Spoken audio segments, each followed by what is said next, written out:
एक छोटे से गांव में शादी का हर तरफ खुशी का माहौल था। घर के आंगन में शहनाइयां बज रही थी, मेहमान खाना खा रहे थे और दुल्हन बनी लड़की अपनी जिंदगी के नए सफर के लिए तैयार हो रही थी।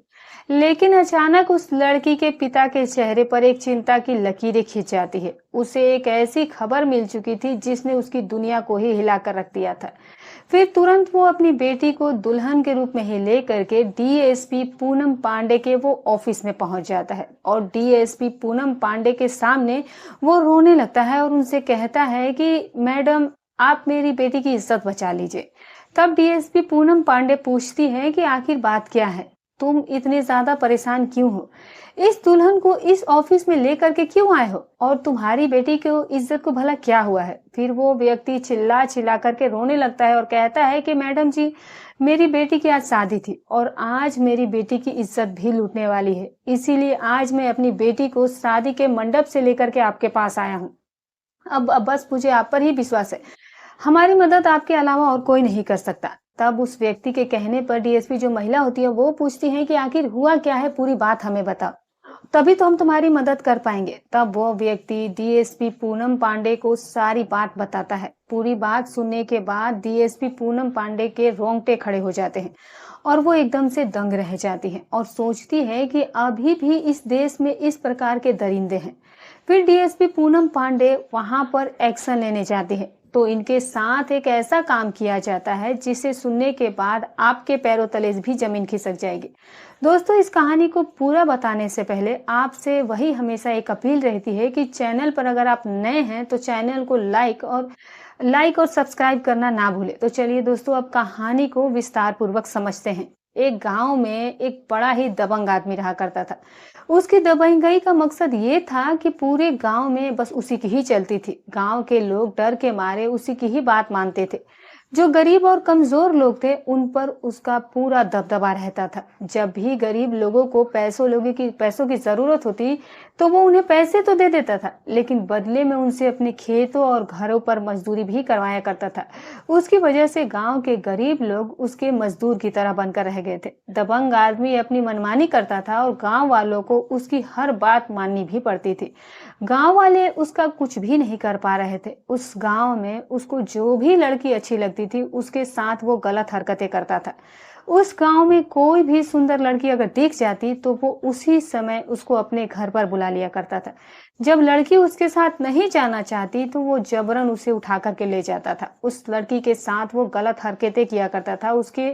उसको इसके लिए गांव वाले भी कुछ नहीं कर पा रहे थे। इतना ज्यादा उसके गांव में उछलता था, बस उसी की ही चलती थी। उसके गांव के लोग डर के वजह से बस उसकी ही बात माना करते थे। वहीं पर वो व्यक्ति जो कि गरीब वर्ग के लोग थे, उन लोगों पर वो अपना पूरी तरीके से अधिकार कर चुका था। वो उस गांव का मालिक बन करके रहता था। उस गांव में उसके बिना परमिशन के कोई भी काम नहीं होता था और सभी गांव वालों को नौकर के समान उसने बना करके रखा था। यूं मानिए कि वो अपने इशारे पर पूरे गांव के लोगों को नचाता था और इसके अलावा कोई भी गांव का व्यक्ति उसकी बात अगर नहीं मानता था तो उस व्यक्ति के लिए वो बहुत बड़ा सजा देता था और फिर उसके पूरे परिवार को बहुत ज्यादा वो परेशान करता था। इसीलिए सभी लोग उससे डरते थे क्योंकि उसके पास में बहुत बड़ी पावर थी। उसके पास बहुत सारे बंदे थे। यदि कोई गरीब व्यक्ति उसके खिलाफ जाने की कोशिश भी करता तो वो उसे पकड़ करके गांव के चौराहे पर सभी लोगों के सामने सजा देता था।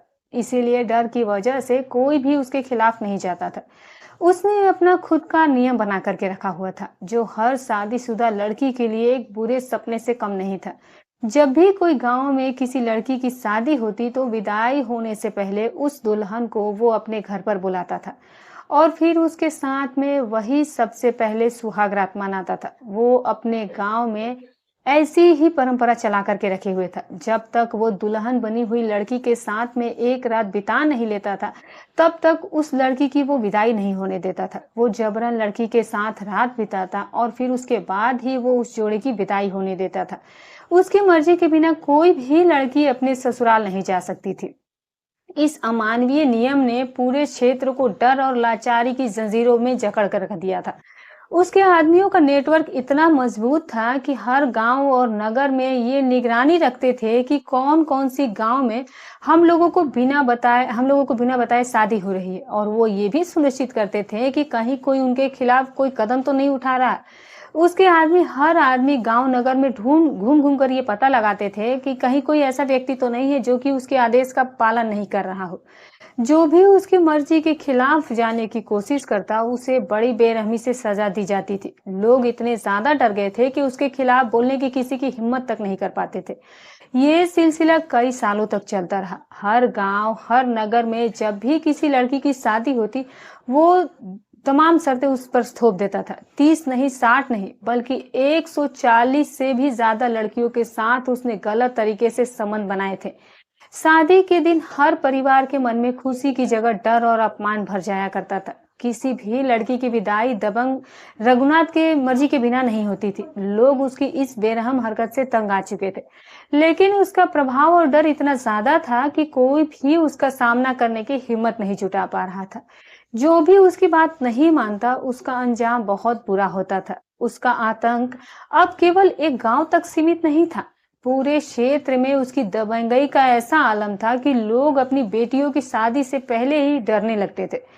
वो सोचते थे कि अगर उसे पता चल गया तो फिर क्या होगा। उसकी मनमानी और उसके आदमियों की निगरानी ने लोगों की जिंदगी को नर्क बनाकर रख दिया था। इस तरह से उसका आतंक और अमानवीयता बढ़ती ही जा रही थी। लोग बेबस और मजबूर होकर के उसकी हर शर्त मानते जा रहे थे। उसी गांव में एक इज्जतदार और सुलझे हुए व्यक्ति का नाम था राम स्वरूप। वो अपनी ईमानदारी और खानदानी प्रतिष्ठा के लिए जाने जाते थे। राम स्वरूप के जीवन की सबसे बड़ी खुशी उसकी बेटी राधा होती है, जो कि अब धीरे धीरे जवान हो रही थी। राधा सुंदर, संस्कारी और अपने पिता की परछाई होती है, लेकिन राम स्वरूप के लिए ये खुशी एक बहुत बड़ी चिंता भी बन चुकी थी। लेकिन उस गांव में वो दबंग व्यक्ति था जो कि अपनी ताकत और क्रूरता के लिए मशहूर होता है। उसके पास इतना पैसा और पावर था कि गांव का हर व्यक्ति उससे डरा करता था। वो गरीबों को सताने और गांव की महिलाओं की इज्जत के साथ खिलवाड़ करने में कभी पीछे नहीं हटता था। उस दबंग का आतंक ऐसा था कि पुलिस भी उसके खिलाफ कार्रवाई करने की हिम्मत नहीं कर पाती थी। राम स्वरूप हर रोज अपनी बेटी राधा को देखकर डर से सहम जाते थे। उसकी बस एक ही चिंता थी कि अगर उस दबंग की नजर मेरी बेटी पर पड़ गई तो वो उसकी इज्जत को बर्बाद कर देगा। ये डर उसकी नींदें उड़ा चुका था। एक दिन शाम को जब राम स्वरूप चुपचाप घर के बाहर बैठे हुए थे, उनकी पत्नी जानकी ने उन्हें परेशान देखा। वो उनके पास जाती है और उनसे पूछती है कि क्या बात है जी, आप इतने ज्यादा परेशान क्यों रहने लगे हैं? राधा अब जवान हो रही है, हमें उसकी शादी के लिए अच्छा सा घर देखना चाहिए। उसकी उम्र अब निकल रही है और हम पर उसकी जिम्मेदारी है। राम स्वरूप ये सुनते ही फूट फूट करके रोने लगते हैं। वो अपनी पत्नी से कहते हैं कि तुम्हारी बात बिल्कुल सही है, बेटी हमारी अब जवान हो चुकी है, उसका विवाह करना हमारी सबसे बड़ी जिम्मेदारी है।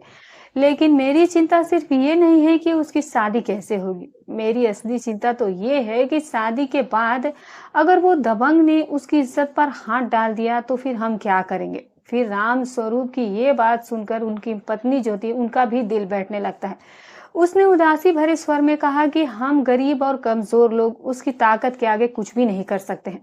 अगर उसकी बात हम नहीं मानते हैं तो पता नहीं उसने लोगों को देखा हमने कैसी कैसी सजा दी है। आप भी देखे और मैंने भी देखा, हम तो बस उसके गुलाम बनकर रह गए हैं। उसके पिता राम स्वरूप और उसकी पत्नी दोनों ही इसी चिंता में डूबे रहते थे कि पुलिस जो है उसी के यहाँ पर आती है।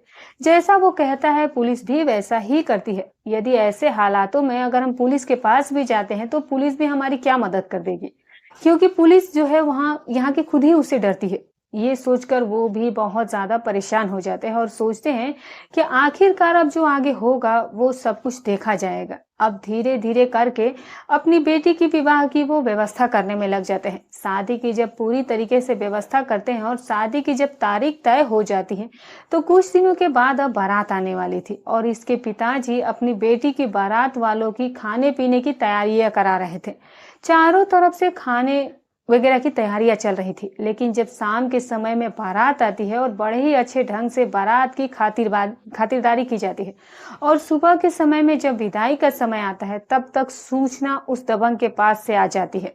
और वो भी सूचना वो वापस भेजता है कि भाई तुम अपनी बेटी का विवाह कर रहे हो, लेकिन विदाई करने से पहले अपनी बेटी के लिए आप हमारे यहाँ ले करके आओ, पहले पहले एक रात हम इसके साथ बिताएंगे। जब वो सूचना के लिए ये बात उसकी लड़की के पिता सुनता है तो उसका एकदम से कलेजा दहल जाता है और फिर वो मन में सोचने लगता है कि आखिरकार अब मैं क्या करूं, खुद खुशी कर लूं या फिर आत्महत्या कर लूं, या फिर मैं अपनी बेटी के लिए हमेशा हमेशा के लिए खत्म कर दूं बेटी को ही।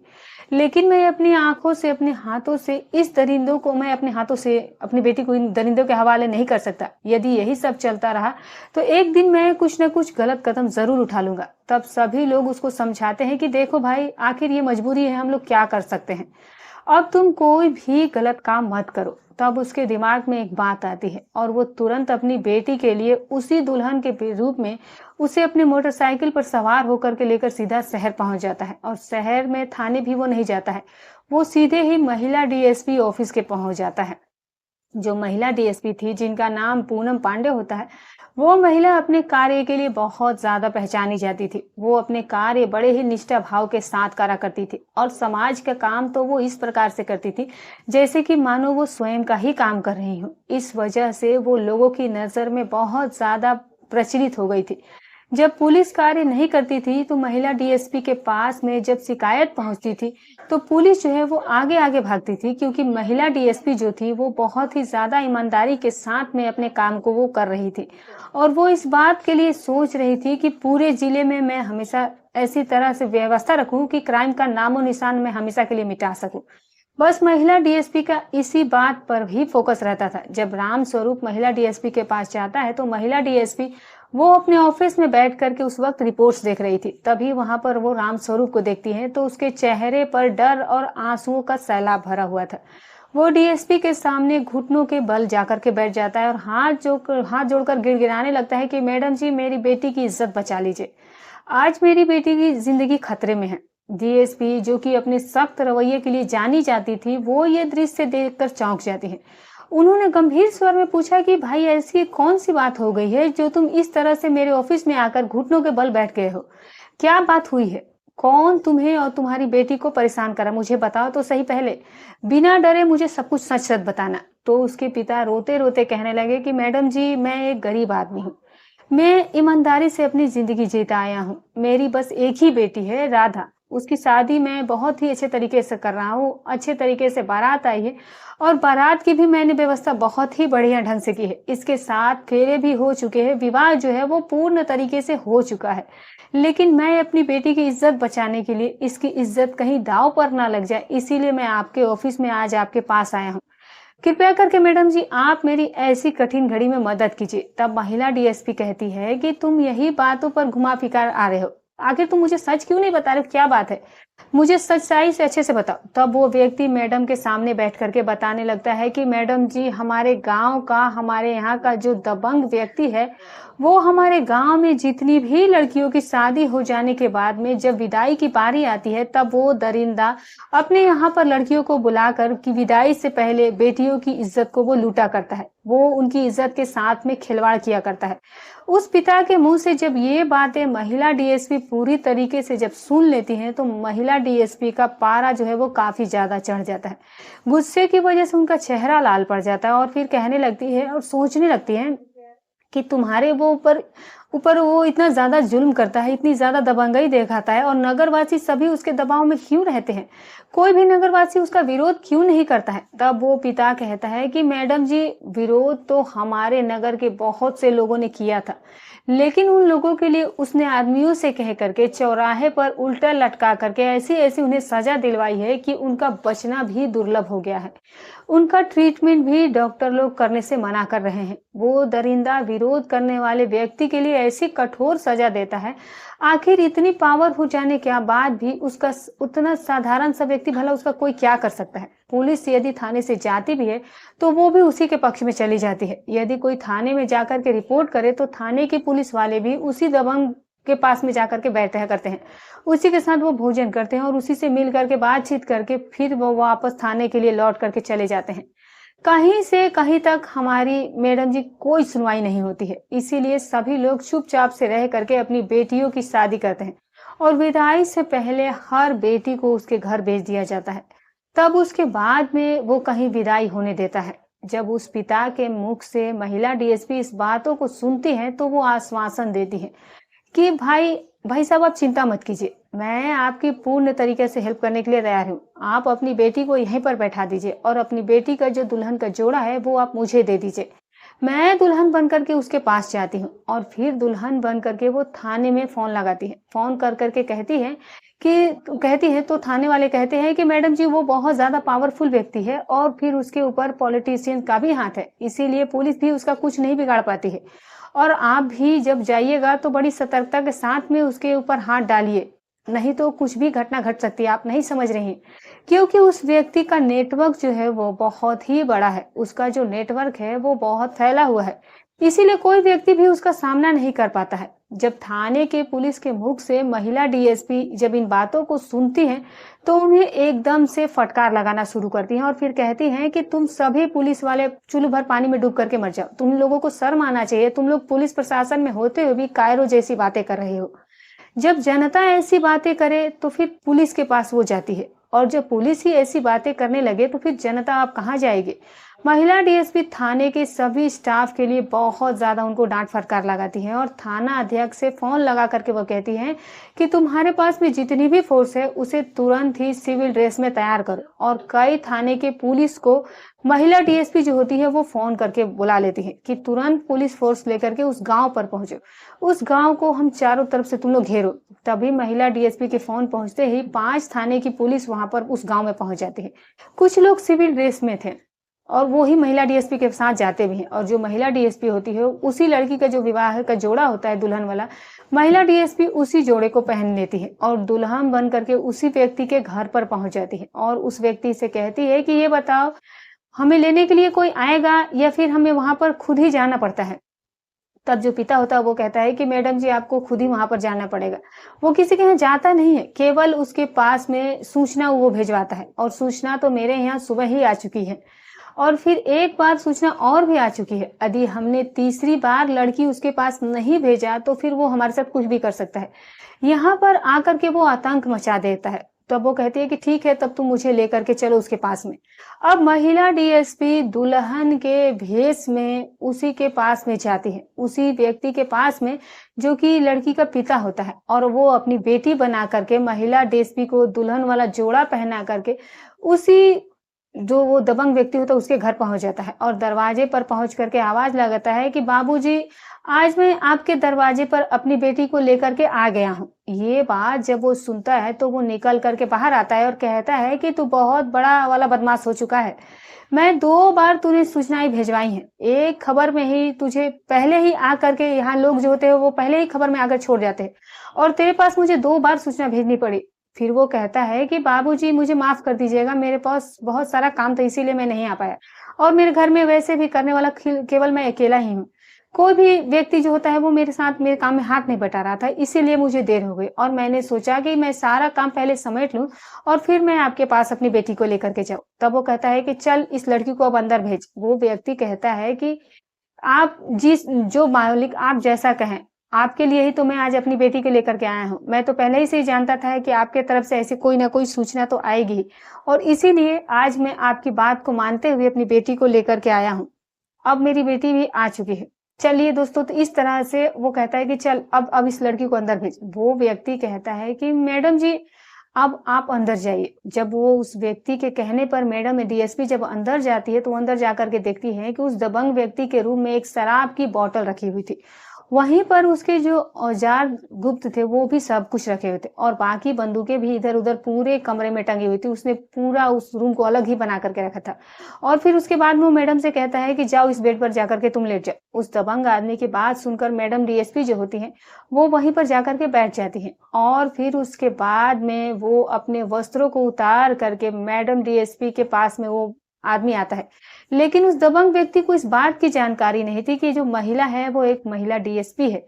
वो तो उस व्यक्ति की ही लड़की उसे समझ रहा था, उसी गाँव की लड़की समझ रहा था। जैसे ही वो दबंग व्यक्ति आकर के दुल्हन की घूंघट हटाता है, वैसे ही महिला डीएसपी तुरंत उस दबंग व्यक्ति के हाथ को पकड़ करके जल्दी से मैडम उसे 2 तमाचे खींच करके लगा देती हैं और वहीं पर रिवॉल्वर से उसे डराने धमकाने लगती हैं।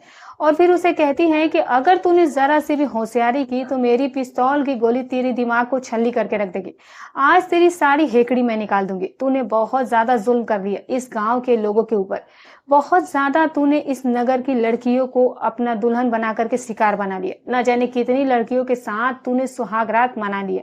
अब तेरी सुहाग रात उस ससुराल में मनेगी जहाँ पर तेरे जैसे हज़ारों कैदी बंद होते हैं।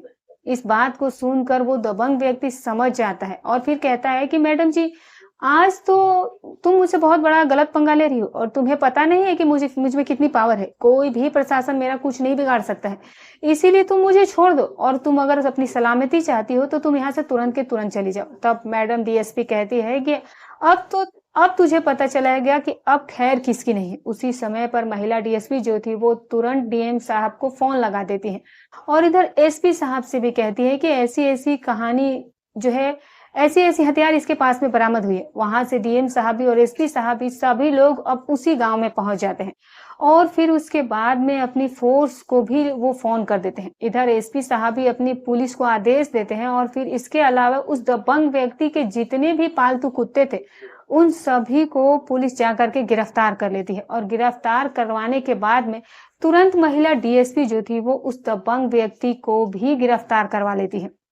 और गिरफ्तार करवाने के बाद पुलिस की पूरी फोर्स उस गांव को चारों तरफ से घेर लेती है। अब तो नगर के चारों तरफ पुलिस के हूटर ही हूटर बज रहे थे।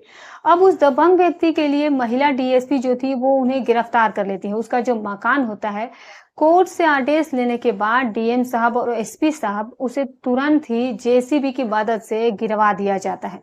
इस प्रकार से उस दबंग व्यक्ति का घर, मकान सब कुछ तहस-नहस कर दिया जाता है।